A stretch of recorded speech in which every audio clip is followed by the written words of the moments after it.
에스겔 32장 17절에서 32절까지의 말씀을 제가 봉독하겠습니다.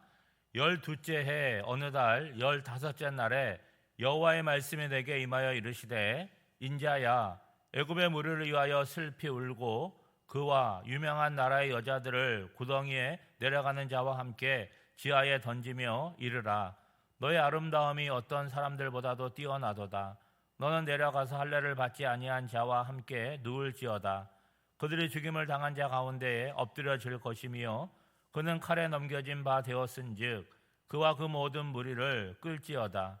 용사 가운데에 강한 자가 그를 돕는 자와 함께 수월 가운데에서 그에게 말하며 할례를 받지 아니한 자 곧 칼에 죽임을 당한 자들이 내려와서 가만히 누웠다 하리로다. 거기 아수르와 그 온 무리가 있으며 다 죽임을 당하여 칼에 엎드려진 자라. 그 무덤이 그 사방에 있도다.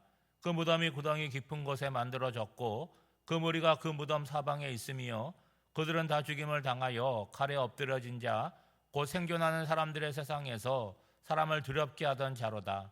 거기 엘람이 있고 그 모든 무리가 그 무덤 사방에 있으며 그들은 다 할례를 받지 못하고 죽임을 당하여 칼에 엎드려져 지하에 내려간 자로다. 그들이 생존하는 사람들의 세상에서 두렵게 하였으나 이제는 구덩이에 내려가는 자와 함께 수치를 당하였도다. 그와 그 모든 무리를 위하여 죽임을 당한 자 가운데에 침상을 놓았고 그 여러 무덤은 사방에 있으며 그들은 다 할례를 받지 못하고 칼에 죽임을 당한 자로다. 그들이 생존하는 사람들의 세상에서 두렵게 하였으나 이제는 구덩이에 내려가는 자와 함께 수치를 당하고 죽임을 당한 자 가운데에 뉘었도다. 거기에 메섹과 두발과 그 모든 무리가 있고 그 여러 무덤은 사방에 있으며 그들은 다 할례를 받지 못하고 칼에 죽임을 당한 자로다. 그들이 생존하는 사람들의 세상에서 두렵게 하였으나 그들이 할례를 받지 못한 자 가운데에 이미 엎드려진 용사와 함께 누운 것이 마땅하지 아니하냐. 이 용사들은 다 무기를 가지고 수월에 내려가서 자기의 칼을 베개로 삼았으니 그 백골이 자기 죄악을 졌으며 생존하는 사람들의 세상에서 용사의 두려움이 있던 자로다. 오직 너는 할례를 받지 못한 자와 함께 패망할 것이며 칼에 죽임을 당한 자와 함께 누우리로다.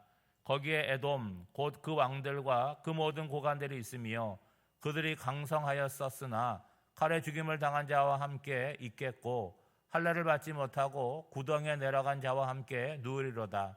거기에 죽임을 당한 자와 함께 내려간 북쪽 모든 방백과 모든 시돈 사람이 있으며 그들의 본란은 강성하였으므로 두렵게 하였으나 이제는 부끄러움을 품고 할례를 받지 못하고 칼에 죽임을 당한 자와 함께 누웠고 구덩이에 내려가는 자와 함께 수치를 당하였었도다. 바로가 그들을 보고 그 모든 무리로 말미암아 위로를 받을 것이며 칼에 죽임을 당한 바로와 그 온 군대가 그러하리로다. 주 여호와의 말씀이니라. 내가 바로를 하여금 생존하는 사람들의 세상에서 사람을 두렵게 하게 하였으나 이제는 그가 그 모든 무리와 더불어 할례를 받지 못한 자 곧 칼에 죽임을 당한 자와 함께 누이리로다. 주 여호와의 말씀이니라. 아멘. 오늘 본문은 애굽을 위한 슬픈 노래 애가를 기록하고 있습니다. 에스겔은 한때 세상을 두렵게 하던 애굽과 여러 강대국들이 죽은 자의 세계인 스월에 내려가 있는 모습을 오늘 본문을 통해서 보여주고 있습니다. 여러분, 이 말씀은요, 그들에게도 또 오늘에 사는 우리에게도 두려움과 충격을 주는 거죠. 세상에서 아무리 강한 권세와 힘을 가지고 있는 사람이나 나라라고 할지라도 결국은 어떻다는 거예요? 죽음이 있고 끝이 있음을 말하고 있는 거죠. 하나님의 심판 앞에 어느 나라든 어느 사람이든 예외일 수가 없다는 것입니다. 오늘 본문은 예언이 임한 때가 언제냐? 예루살렘이 바벨론에 의해서 완전히 멸망하고 한 1년 반쯤이 지난 시점입니다. 그러니까 애굽이 군사를 이끌고 와서 우리를 도와줄 것이라고 일부가 기대를 했는데 그런 기대가 완전히 사라진 그런 시점이라는 거죠. 여러분, 애굽은요, 유다 백성들이 전통적으로 하나님보다 더 의지했던 그런 나라입니다. 그러니까 위기를 만날 때마다 하나님은 애굽을 의지하지 말라고 말씀을 하시는데 계속해서 애굽을 바라보았습니다. 그러나 애굽은 유다에 도움을 주지 못했죠. 하나님께서는 선지자를 통해서 애굽을 의지하지 말라고 거듭거듭 말씀하셨지만 위기를 만나게 되면 조상 때부터 애굽으로 피신을 하거나 애굽을 의지한 거죠. 그만큼 유다 백성들, 이스라엘 백성들이 영적으로 어두웠음을 보여주는 것입니다. 여러분, 신앙생활이라고 하는 것은 내 생각이 있잖아요. 그리고 신앙생활을 하면서 하나님의 말씀, 하나님의 생각을 우리가 접하게 됩니다. 이 생각이 늘 같다면 좋겠지만 이 생각이 서로 다르다라고 한다면 내 생각을 내려놓고 하나님의 뜻, 하나님의 생각을 따르는 것이 신앙생활이죠. 여러분, 유다 백성들에게 있어서 당장 눈에 보이는 것은 뭐가 크게 보이겠습니까? 애굽의 군대가 크게 보이고 의지가 되겠죠. 그런데 하나님은 뭐라고 말씀하는 거예요? 애굽이 너희들을 도와줄 형편이 못 된다라고 말하고 있는 거죠. 지금 에스겔 29장부터 계속해서 애굽에 대한 심판을 예언하고 있어요. 그리고 오늘 본문이 그 마지막 부분이고 결론에 해당이 됩니다. 하나님께서는 한때 세상을 두렵게 했던 애굽 왕 바로와 그의 군대가 장차 어떻게 될지를 보여주는 거죠. 여러분, 19절에 보면 하나님께서는 애굽을 향해서 말씀을 하세요. 내 아름다움이 누구보다 뛰어나도다. 너는 내려가서 할례를 받지 아니한 자와 함께 누울지어다. 여러분, 애굽이라고 하는 땅은요, 기름진 땅입니다. 매년 홍수가 나가지고 그 땅이 굉장히 비옥해요. 그리고 많은 풍부한 자원들이 있습니다. 그리고 출애굽기를 보면 강한 병거를 갖고 있고 군대를 가지고 있습니다. 그래서 오늘날에도 이집트가 존재를 하잖아요. 그러니까 찬란한 역사가 있고 오랜 문명의 역사를 가지고 있습니다. 그러나 그 아름다움, 그 역사가 죽음을 한계를 막아주지 못했다는 거예요. 오늘 본문에 반복되는 할례 받지 못한 자라는 표현은 뭐냐? 하나님의 심판 아래 수치스럽게 죽은 자들을 가리킵니다. 그러니까 세상에서 영광을 누리고 권력을 누렸던 애굽이 죽음의 세계에서는 어떻다는 거예요? 수치를 당한 자들과 함께 공존할 수밖에 없다는 거죠. 더욱 수치스러운 건 뭐냐? 먼저 스올에 내려갔던 용사들이 새로 내려오고 있는 애굽 왕 바로와 그 군대들을 조롱하듯이 맞이했다는 거죠. 한때 세상을 벌벌 떨게 했던 애굽의 군대가 이제 아무런 힘도 쓰지 못하고 스올에 누워 있습니다. 그들이 의지했던 군대와 무기와 권력은 어떻게 되었습니까? 이제 아무런 소용이 없다는 거예요. 오늘 본문은 굉장히 중요한 대조를 보여주는 거죠. 세상에서 사람들을 두렵게 했던 그 사람들이 앞으로 어떻게 된다는 것입니까? 스월에서 수치를 당하게 될 것이다 라고 하는 것을 말하고 있는 거죠. 그리고 22절부터는 애굽보다 먼저 스월에 내려갔던 여러 열국들을 차례로 보여줍니다. 가장 먼저 등장하는 나라는 아수르잖아요. 지금은 바벨론의 시대고 아수르는 그 이전에 권력을 잡았던 대제국입니다. 아수르는 굉장히 잔혹한 그런 백성으로 인식이 되었어요. 근데 이제는 어떻게 됐다는 거예요? 칼에 엎드러져서 깊은 구덩이 수월에 누워 있다는 거예요. 여러분, 23절은 그들을 가리켜서 뭐라고 얘기합니까? 생존하는 사람들의 세상에서 사람을 두렵게 하던 자, 한때는 그렇다는 거죠.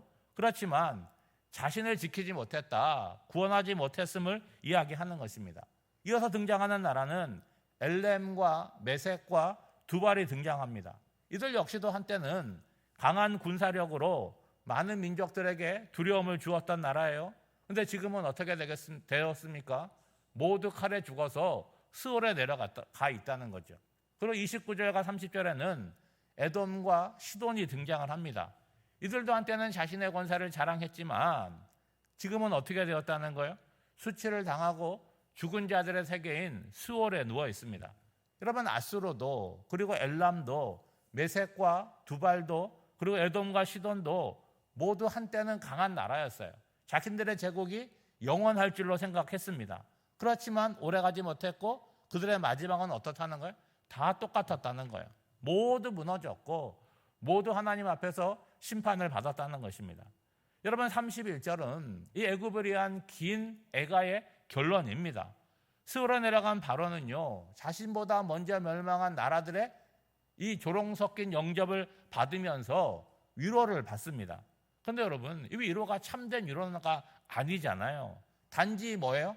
나만 멸망한 것이 아니구나, 나만 수치당한 것이 아니구나, 다른 나라들도 나랑 동일한 운명이구나. 다시 말하면 위로이지만 위로가 아닌 위로라는 거죠. 여러분, 다른 사람도 함께 망했다는 사실이 나에게 진정한 위로가 되겠습니까? 그리고 나의 심판을 가볍게 해줄 수 있겠습니까? 그렇지 않다는 거죠. 하나님 앞에서는 다른 사람이 어떠하느냐, 이게 중요한 것이 아니라 나 자신의 삶이 어떠했는지 그것에 대해서 우리가 대답할 수 있어야 되는 거죠. 사랑하는 여러분, 오늘 본문은 굉장히 두려운 말씀인데 우리에게 두 가지를 이렇게 각인시키는 것 같아요. 첫째는 뭡니까? 세상의 권세, 영광은 반드시 한계가 있고 끝이 있다는 것이죠. 여러분, 유다는 이 애굽의 군대와 병거를 의지했습니다. 그런데 자기 자신조차도 구원하지 못하는 애굽이 어떻게 유다를 구원할 수 있겠습니까? 그리고 애굽이 유다를 도와준다고 할지라도 유다를 위해서 도와주는 게 아니지요. 자신들의 이익이 되는 부분이 있으니까 유다를 이용하는 것입니다. 오늘 우리도 마찬가지잖아요. 물질도 건강도 그리고 사람도 우리가 한 부분은 의지할 수 있어요. 그런데 궁극적으로는 의지가 되지 못하다라고 하는 거죠. 여러분, 오늘은 우리가 어떻게 살아가지만 내일은 어떻게 될지 우리에게는 미지의 세계 아닙니까? 그러므로 오직 하나님만이 영원토록 우리의 의지와 구원의 대상이 된다라고 하는 것이죠. 두 번째는 뭡니까? 오늘을 건강하게 살아간다고 할지라도 죽음을 기억하며 오늘을 살아가야 된다는 거예요. 여러분, 라틴어로 메멘토 모리라는 말을 많이 들어보셨을 거예요. 단순한 것입니다. 죽음을 기억하라는 거예요. 아이, 재수없다. 뭐 죽음을 기억하냐? 그것이 아니라는 거죠. 여러분, 죽음에 대한 세 가지 미지의 내용이 뭐냐? 우리가 언제 어디에서 어떻게 죽을지 모른다는 거예요. 여러분, 저녁 뉴스 보면 하루에 많은 사건과 사고들이 일어나잖아요. 그 사람들이 아침에 나갈 때 오늘 그런 운명에 처할지 알았겠습니까? 몰랐다는 거죠. 우리가 다 건강하게 오늘을 살지만 우리에게도 죽을 날이 있고 한계가 있다라고 하는 것입니다. 여러분, 죽음을 기억한다라고 하는 것은요, 삶을 어둡게 만드는 것이 아닙니다. 우리에게 죽음이 있음을 기억하면 오늘을 어떻게 살 수 있어요? 더 의미 있게 살 수 있다는 거죠. 우리 인생의 마지막에 아름답기를 원한다면 오늘 어떻게 살아야 되는 거예요? 하나님을 경외하며 겸손하게 살아야 된다는 거예요. 누군가를 만나고 대할 때 그 마음으로 후회 없이 대해야 되는 거죠. 오늘 우리가 살아가는 인생은요, 수많은 날들 가운데 하루일 수 있지만 오늘 하루 자체가 우리 인생을 압축해 놓은 날일 수 있다는 거예요. 여러분, 아침에 눈을 떠서 새벽에 나오셨는데 이게 탄생이라고 한다면 오늘 하루를 다 살고 잠자리에 눕는 것은 죽음일 수 있겠죠. 그렇게 하루의 단위를 생각해 보면 오늘 하루를 허투루 살 수가 없겠죠. 의미 있게 살 것이고 보람되게 살 것입니다. 오늘을 믿고 오늘 사랑하고 오늘 용서하고 오늘 순종해야 된다는 거예요.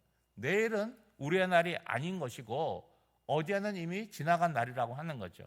그러한 오늘이 자꾸 모여서 뭐가 되는 거예요? 우리의 인생이 되고 우리의 삶이 된다는 거죠. 그리고 언젠가 끝을 맞이하게 될 텐데 그 인생의 끝에는 주님이 함께 하시는 천국이 예비되었음을 믿고 오늘을 지혜롭고 반듯하게 살아나가는 저와 여러분이 되시기를 주님의 이름으로 축복합니다. 기도하겠습니다. 사랑의 하나님, 유한한 인생들에게 허락한 오늘은 선물이고 은혜의 날임을 고백합니다. 하루라는 기회를 소중히 여기며 반듯하게 살아가게 하옵소서. 애굽을 비롯하여 한때 힘과 권세를 자랑했던 제국들이 심판을 받고 수월에 있는 모습을 보며 교훈을 얻기 원합니다. 그 무엇도 영원한 것이 없음을 알고 하나님이 허락하신 삶을 자족하고 감사하며 살아가게 하옵소서. 이 땅의 삶이 전부가 아니라 하나님이 예비하신 영원한 나라가 있음을 신뢰하며 오늘을 보람되게 보내게 하옵소서. 미얀마 단기 선교팀이 오늘 출발합니다. 수명의 대원들을 부르셨사오니 선교 일정을 은혜로 충만하게 하옵소서. 안전과 건강을 지켜주시고 하나 되어 기쁨과 은혜가 가득한 시간으로 채워주시옵소서. 만나는 모든 이들과 마음이 통하고 진심이 전달되게 하옵소서. 그리하여 하나님을 경험하고 은혜 충만하여 돌아오게 하옵소서. 사랑하는 성도들, 오늘 각자의 삶의 자리에 살아나갈 때도 우리가 하나님의 사람을 인식하며 하나님과 함께 동행하는 복된 한 날이 되기를 간절히 바라오며 이 모든 간구를 예수님의 이름으로 기도하옵나이다. 아멘.